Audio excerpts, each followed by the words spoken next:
সেই স্টেথোস্কোপের গাটা ঠান্ডা,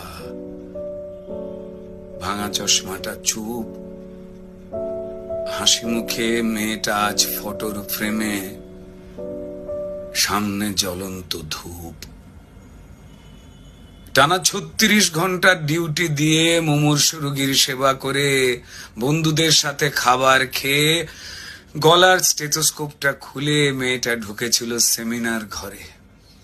ভেবেছিল দু চোখ বুঝে একটু জিরিয়ে নি। সেই যে দু চোখ বন্ধ হয়েছিল, সে দু চোখ আর খোলেনি।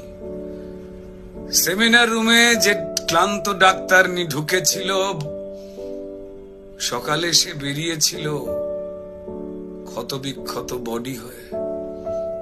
আর